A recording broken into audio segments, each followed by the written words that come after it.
Showers expected to be in the area tomorrow night. A few high school football games moved up to tonight. We start with the biggest matchup in the area. It's a game that both teams and fans look forward to when the season starts.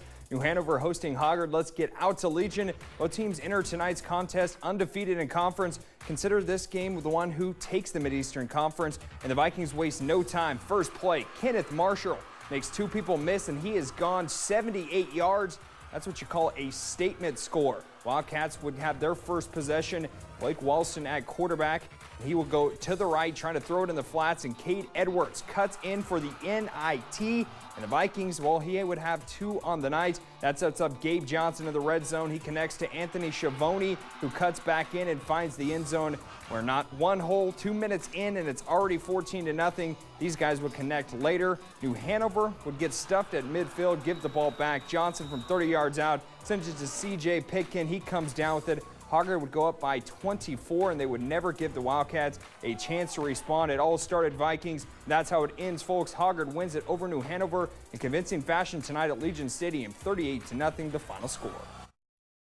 They've really worked hard. I mean, they put a lot of time in, and I think it showed tonight. Executed in all phases. But just really proud of the guys.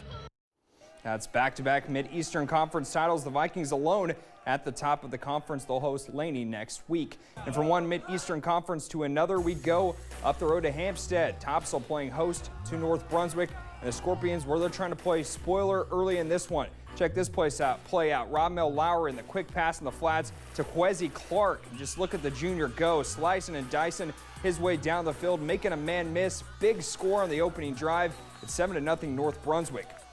Topsail, though, would respond to tied up at 7, and then they turn to their workhorse. It's Noah LaValle, and he will not be denied for the score, even with the face mask at the end. That made it 15-7. The crowd was loving this, flying the Buccaneers flag and the Pirates. And if something isn't broke, why try to fix it? Cody Wallace to the outside handoff to LaValle, and this young man is here lowering his head and bowling over defenders. He's in for another score. Topsail ran away with this one in the second half, 43-28, the final from Hampstead. And in the final game of the Mid-Eastern Conference tonight, it's South Brunswick taking on their longtime rivals, West Brunswick. And it was a quick start for the Trojan rushing attack. Johnny Magby takes the pitch on the inside, and he will cut up inside the tackles for a good chunk of change into South Brunswick territory.